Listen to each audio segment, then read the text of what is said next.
Sandra Falque. Sandra, welcome to the show. Thank you, Rose. I'm really pleased to be here. So, Sandra, please tell our listeners who you are and what you do. Of course, so I'm a French Londoner. I was born and raised in Paris. Now I live in London and I have been for 10 years. I have three young kids who are 3, 5, and 8, two girls and a boy. And I was a management consultant working in digital transformation, more recently in AI strategy and transformation, before I started to build my own business called Jules Stories. Amazing. So, take me to the beginning. What did you do before you had children? I was a management consultant in a fast growing scale up in London. So my role was to help big companies like British Airways, Lloyd's Banking Group, Aviva, IKEA to adopt digital tools to be better companies. And have you always liked tech? Yes, I've always been, future driven. I've always liked innovation, the dynamism that comes with tech. And I've always wanted to work in this industry. So, then what changed? Did you have your children and decide to change careers? At what point did this shift come for you? It's an evolution, first of all, because my company is a tech company. We are doing hardware and software. So I'm still pretty much working in tech. But I've always wanted to be an entrepreneur. It's always been a dream. At our wedding, all our friends with my husband, they were making jokes about the companies we never built. And I guess, having three kids, I remember one day I said to my daughters, like, you can do whatever you want in life, everything is possible. And it made me reflect on my own career and whether I was actually doing what I wanted to do. Yeah, we can definitely say that to children quite a lot, can't we? You can do anything you want to do. Yeah. And then sometimes the reality of adult life and motherhood and everything, it gives you these barriers that you can tell yourself quite often that blocks Yeah. you from doing that. So, where did this idea of starting your company come from? So starting my company, as I said, it's always been there. My sister actually is an entrepreneur. She has three young kids in Paris who are even younger than mine, and she's been doing that while having children. So I've always been a bit jealous and wanted to do that as well. But this idea of my own business, it came from my children. I think that a lot of parents like me don't like seeing their kids in front of screens. I personally think that it's a waste of their childhood. But I think that parents are stuck these days. We know that kids spend 3 to 6 hours every day in front of screens when 85% of parents are concerned about screens. I believe that they love their kids, are not lazy, but they are stuck. And I wanted to propose a meaningful alternative. It's just a point that I think so many parents will resonate with, that you do not want them to waste their childhood sat in front of a screen. And there's so much that they can do, and there's such a great time of their life to enjoy it. But the pressures of doing the homework at school, all their friends are at school, the social world to some extent for them is on social media and is online. So it's finding that balance between. So talk to me a little bit about the idea that you had for your digital company. Of course, so I was working in AI, like in 2023, 2024, when it was quite new for everyone. ChatGPT just, came to life and so on. So I kind of had this idea that voice to voice technology would come very quickly and become much more affordable and mainstream. And that for me was the first window towards a world without screen. Voice to voice can help us move away from screens. By the way, I think adults spend also too much time in front of screens, but in a way we are stuck because our work happens on a screen and so on. So I was inspired as well by storytelling device, Tony Box, Yoto. My kids love listening to stories. I think that stories are extremely powerful as well to teach. We know that kids remember the story 22 times better than facts because stories bring meaning to facts and our brain remembers meanings more than facts. So I thought that, using AI responsibly, of course, we could use storytelling to teach. and we could make the experience interactive, because when a kid is just listening to a story, it's great, but they're not really stimulating their cognitive potential. Whereas if the story is asking them, what do you think should happen next? Can you help the pirate find the treasure? If you solve this riddle, the dinosaur might go to the sweetie land or whatever. We are stimulating their imagination, creativity, critical thinking, math and logic, and more. Fantastic. That sounds so exciting. I feel like I need to listen to one of those interactive stories. And just for the technophobe in me, what does voice to voice AI mean? Sorry, yes. So ChatGPT, when you use ChatGPT, AI is not ChatGPT, to be clear, but I'm just using this example because everyone knows ChatGPT. When you're using ChatGPT, most of the time you're writing, so it's text, and you have text coming back, so it's text to text. Sometimes people use ChatGPT on their phone, pressing the microphone button, speaking, and the answer would be voice. So it's voice to voice. So with Jules, it's a voice to voice because the kid is speaking to Jules. There is no screen, and the answer is voice as well. And when they're speaking to the device or however they're using your system, does it respond back to them depending on what they say? Yes, absolutely. So I'll explain a bit more how it works. When they buy the device, Jules, the parents download an app. It's just for them, not for the kid. On the app, they can put the nickname of their kids, their class in school, like reception year two, their language, and then we have 5 learning goals: creativity and imagination, reading and vocabulary, mathematics and logic, curiosity of the world, and new languages. Jules can teach languages. Thanks to this information, which is basically prompting the device, Jules will interact with kids and suggest stories or games. Depending on what the parents have selected as a learning goal, um, Jules will propose a game about which makes them, do mathematics, or a stories which stimulate their curiosity, a mini lesson about science or history, or teach them a new language. And they don't need to be physically looking at the screen for this. Is it something that they audibly hear? Yes, if you think about Alexa, Amazon Alexa, uh, Jules is it's closer to that. It's kind of a smart speaker developed specifically for kids. So it looks like much friendly and much kid friendly than Alexa, but also it's developed very responsibly with a lot of safety layer. And Alexa is very generic, so you could ask anything and it will answer something. Whereas Jules is guiding the kids through a learning session of 5 to 10 minutes, with a beginning, an end, a recap at the end, and a joke if they did a good job. Oh, that sounds so exciting and so much fun as well. And what age range does this cover? 3 to 10 year olds. So it's following the UK curriculum at the moment. And obviously, we want to expand that to other countries' primary school curriculum. And is this something that you have completely developed by yourself, Sandra? So the company, we've developed it by ourselves, yes, not just me. Obviously, I'm not working alone.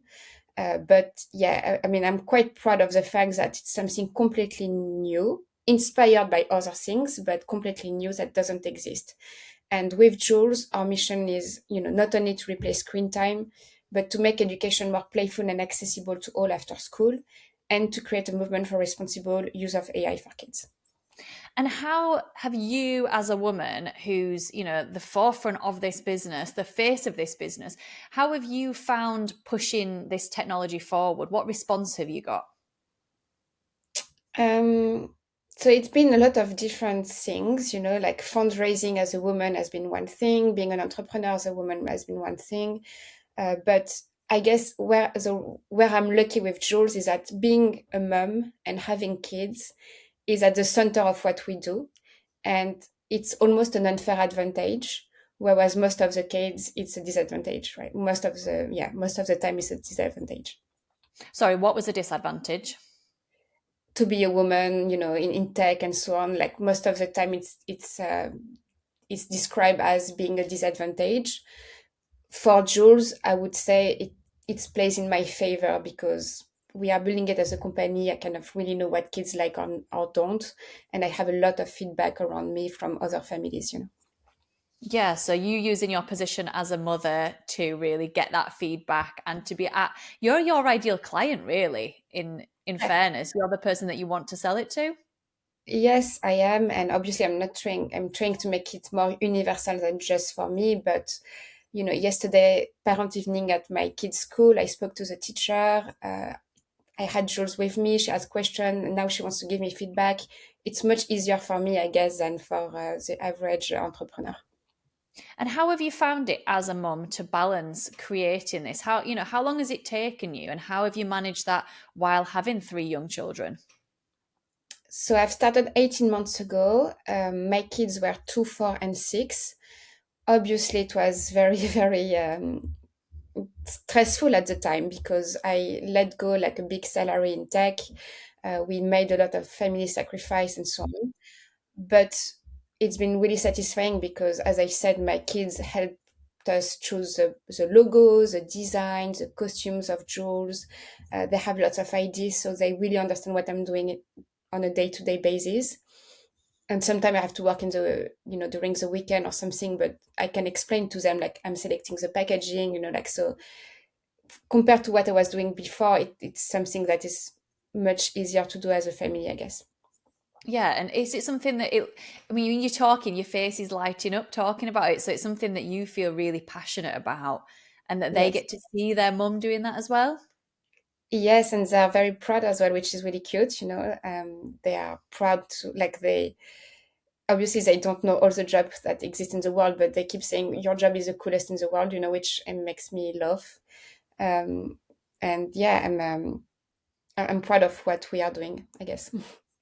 And I think for a lot of parents, it's so unknown and there's so many factors that we don't necessarily know about or that we don't really understand. My children who are teenagers now, they sometimes do things on their devices and I'm like, how have you done that? I feel like I'm quite up to date with tech. And I'm like, how have you just done that? Like, how did you manage to get around that, you've put a block on something and they can get around it and they're like, yeah, I can get around that. And Yeah. I think education for parents is really important as well. And does that layer into Jules? Absolutely. Actually, we've signed a contract with Math World UK, who they have just opened a mathematic discovery center close to the Tate Modern in London. I don't know if you've been there, but it's amazing for young kids. A lot of interactive exhibit to make them love mathematics, and they've actually sponsored an exhibit of Jules interacting with families to explain AI to them. We call it AI explaining AI, and it would explain AI differently depending on whether it's a small kid, older kid, or an adult. And with this exhibit, we want to help parents understand better what is AI because absolutely it's everywhere and we don't want them to be left out. Yeah, and it is the thought of AI explaining AI as well is a little bit of a brain mess at the same time. Yeah, I mean it's I think it's an angle. It obviously it needs to come from also teachers, humans and so on. But in the exhibit we wanted to showcase AI and also explain AI. But when we've developed an app for the parents to be in the loop as well, to be in control of the time their kids spend with Jules, to have a transcript of the previous conversation, to be in control of data privacy. So we want to force them to be part of the experience. Yeah, and I think that's an important part as well that the parents understand it and it's not just something that you kind of go, there you go, this will entertain you for a bit, that it does actually become a family orientated exercise as well. Where do you see this going? Do you see it blowing up and being in schools and in every household? And how do you monitor how it's being used as well? So we are starting by a B2C model, like we hope that families will adopt it to, again, reinforce what the teacher are doing in school, which is amazing at home through games and creative storytelling. But I've actually been contacted by a few primary schools recently because there is this kind of willingness to adopt AI, but a lot of them are a bit tired with tech on the screen. Kids spend too much time in front of screen, even in school. And also, they don't really know what to trust and what safe AI means. I mean, responsible AI. And, at Jules, we are very clear about what we are doing to make it responsible, Mm-hmm. whereas others are not even mentioning it. So, Because the more you look at different AI things, I think sometimes the scarier it can become, the jobs that it's replacing. And we go into a lot of schools and we do yoga with children, and yes, they can potentially just go on to, YouTube and play a video of somebody doing yoga for the children to join in with. But having that face-to-face interaction for yeah. me is something that's really important. And with your device, will if it's taken into schools, will teachers still be a part of that, or will it be the device that's almost running the session? Yeah, so I completely agree. Kids need physical interactions, they need real friends, they need to be outside, and Jules needs to be used as part of a balance play habit, definitely. So that's really important. And for us, it means a lot of things. First of all, we could have done a conversational AI like ChatGPT on a device, and that would have been much easier, faster, and potentially more engaging for kids. We've decided not to do that at all because we didn't want to take a risk and to do something that we want to do something actually good for them.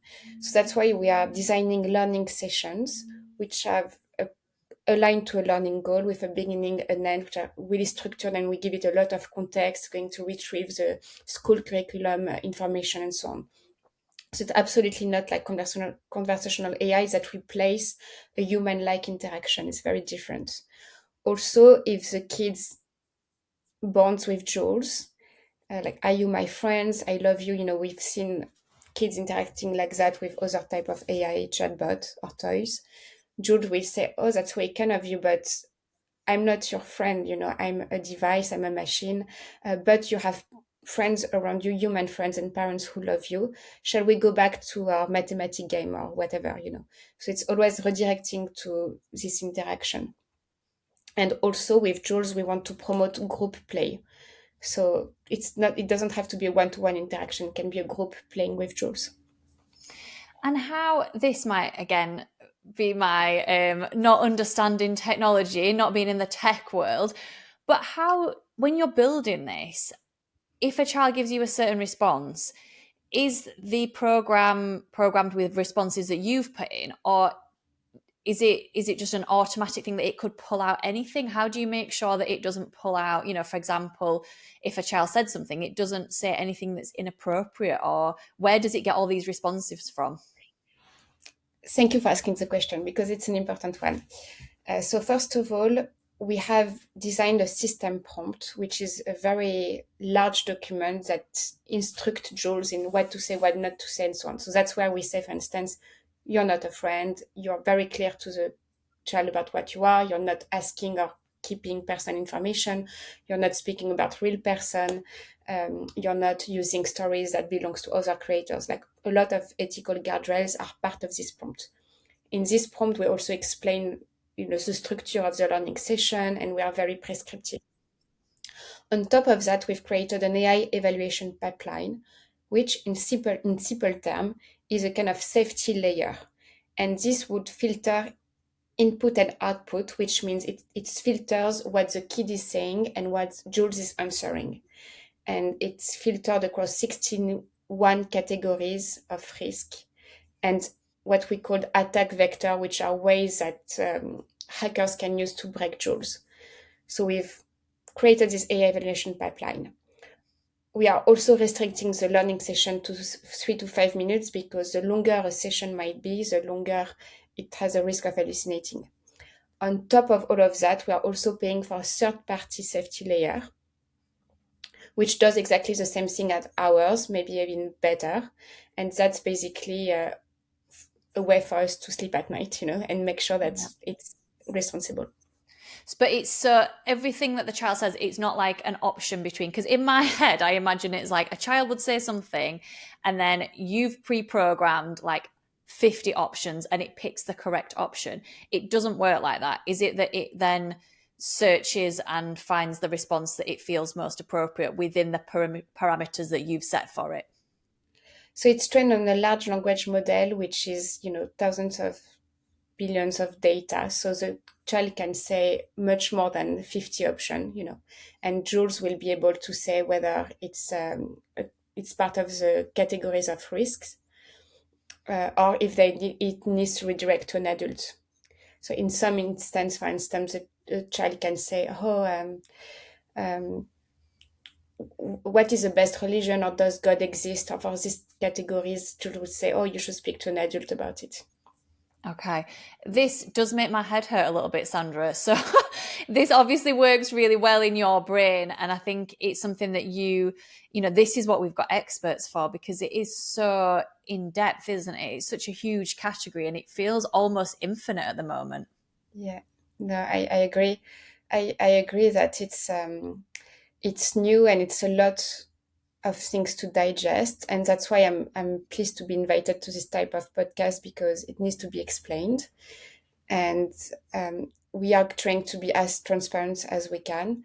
What the reason why we are doing it, because we often speak about the risk and don't speak about, is it worth it at the end, and the reason why I think it's worth it is because, first of all, I think that inequality start at home. Like kids have like parents who read them stories, take them to the museum, and others, they come back home and their parents don't speak English and they're not here at night because they have a night shift. So there's this opportunity with things like Jules to make education accessible to all at home, for everyone, and playful. We know from neuroscience that play is the best way to learn, and that can have a huge impact, but also personalized. With AI, there's this first time in history, this opportunity to make learning very personalized to all after school.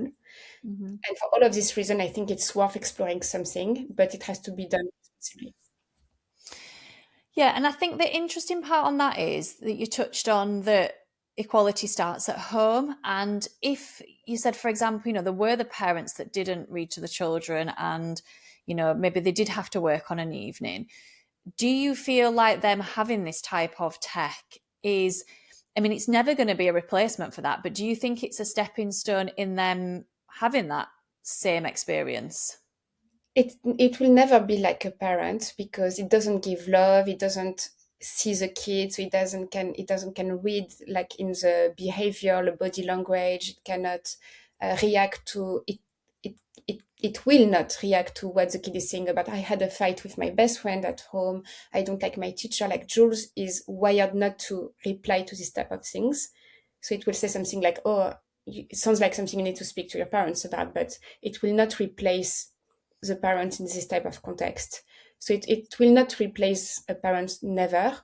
But what it can do is be a tool that kids can use to say, "Oh, I've learned about Carter discovering Tutankhamun at school. Oh, amazing. What did you learn about? Shall we do a quiz to make sure you remember what you've learned?" And that's just about reinforcing what's happening at school. And if we've got listeners who are thinking they'd love a career, they'd love to start a business in tech, as a woman and as a mother that is doing that, what one bit of advice could you give to our listeners? I think that with this new technology being more disruptive than anything else, first of all, there's an imperative to build startups the right way. Like a lot of AI companies are using the plane, and when they are in the sky, they build the parachute. If you want to build in AI in particular, you need to think through what you want to build first, and the parachute before the plane. But also, everything is like, a lot of things are possible which were not 2 years ago, and you need to think a bit 2 years in advance. Like when I started Jules, voice to voice technology was not available and very expensive, but the world is progressing, like this technology is improving very quickly. So there's this kind of new opportunity to think ahead. Like it's always been the case, but particularly with AI, I guess. And does any element of this keep you up at night? Is there any part of it that you think there's elements that are, as a woman, at the forefront of this type of technology, which is brilliant. I love the fact that you are driving this forward, but does it keep you up at night at any point?